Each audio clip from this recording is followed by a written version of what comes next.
സഹോദരങ്ങളെ, ലോകത്ത് ഏറ്റവും മഹാനായ മനുഷ്യൻ ആരാണ് എന്ന് നമ്മളോട് ചോദിക്കപ്പെട്ടു കഴിഞ്ഞാൽ നാം ഉടനെ തന്നെ മറുപടി പറയും നമ്മുടെ കണ്ണിന്റെ കുളിരായ ആദരവായ തിരുനബി സല്ലല്ലാഹു അലൈഹി വസല്ലമ തങ്ങളെന്ന്. എങ്കിൽ ഇനി ഞാനൊന്ന് നിങ്ങളോട് ചോദിക്കട്ടെ, ആ മഹാനായ മുത്തുനബി സല്ലല്ലാഹു അലൈഹി വസല്ലമ തങ്ങളുടെ ഭവനം ഏത് നിലയ്ക്കുള്ളതായിരുന്നു? ഒരൊറ്റ മുറി, അതിൽ തന്നെ ഈത്തപ്പന തടിയാൽ ഉണ്ടാക്കിയ ഒരു കട്ടിൽ, തല ചായ്ക്കാൻ ഈ തോൽ തലയിണ, അതിനും ഈത്തപ്പഴ നാര്, വിഷന്നാൽ കഴിക്കാനോ ഈത്തപ്പഴവും കുറച്ചു വെള്ളവും, മാസങ്ങളോളം അടുപ്പിൽ തീ കത്താത്തതായ ദിവസങ്ങൾ. പക്ഷേ സഹോദരങ്ങളെ, നാം മനസ്സിലാക്കണം, ആ വീട്ടിൽ നിന്നാണ് ലോകത്തിന് നീതി പിറന്നത്, ആ വീട്ടിൽ നിന്നാണ് സ്നേഹം പിറന്നത്, ആ വീട്ടിൽ നിന്നാണ് ലോകം സമാധാനം എന്താണെന്ന് മനസ്സിലാക്കിയത്. നബി സല്ലല്ലാഹു അലൈഹി വസല്ലമ തങ്ങൾ പറയുന്നുണ്ട്, നിങ്ങൾ നിങ്ങളുടേതായ വീടുകളെ, ഭവനങ്ങളെ ഖബറാക്കരുത്, ശ്മശാനമാക്കി മാറ്റരുത്. എന്താണ് വീട്? എന്താ സഹോദരങ്ങളെ വീട്? കേവലം നിഷ്ഠിക കൊണ്ടും സിമന്റ് കൊണ്ടും വലുതാകുന്ന ഒരു സൗധമല്ല. നാം മനസ്സിലാക്കണം, വീടെന്ന് പറഞ്ഞാൽ അല്ലാഹുവിന്റെ റഹ്മത്ത് കൊണ്ടാണ് അത് വലുതാകേണ്ടത്.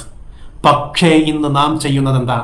ഇന്നലെ എൻ്റെ ഏറ്റവും അടുത്ത ഒരു സ്നേഹിതൻ, പ്രവാസിയായ സ്നേഹിതൻ, അവന്റെ പണി നടന്നുകൊണ്ടിരിക്കുന്ന വീടിന്റെ നിർമ്മാണം കാണുവാൻ വേണ്ടി എന്നെയും കൂട്ടിക്കൊണ്ടുപോയി. ഞാൻ ചോദിച്ചു, എത്ര സ്ക്വയർ ഫീറ്റ് ഉണ്ട്?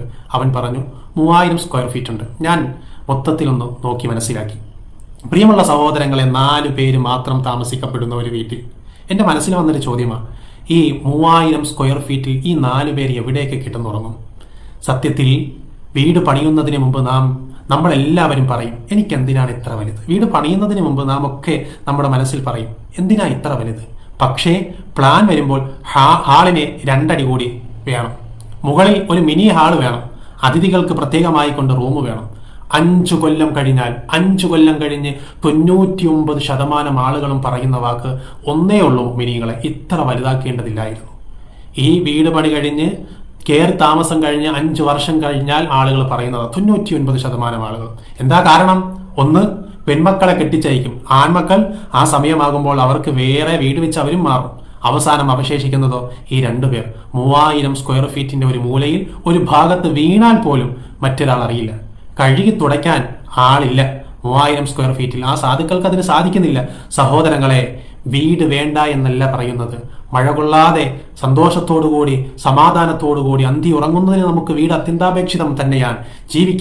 നല്ലതുപോലെ ജീവിക്കാൻ നമുക്ക് മാന്യമായ വീട് വേണം. പക്ഷേ ചോദ്യം ഇതാണ്, നമുക്ക് വീട് വേണോ അതോ വമ്പൻ വീട് വേണം എന്നതായ അഹങ്കാരം വേണോ എന്നുള്ളതാണ്. സമകാലികമായ സാഹചര്യത്തിൽ സാധനങ്ങളുടെ വില റോക്കറ്റ് പോലെ കുതിക്കുന്നു. നമ്മുടെ പ്രവാസികളായ സഹോദരങ്ങൾക്ക് ഗൾഫിൽ ജോലി ഉറപ്പില്ല. എങ്കിലും നമ്മുടേതായ ചിന്തകൾ എന്തുകൊണ്ട് മാറുന്നില്ല?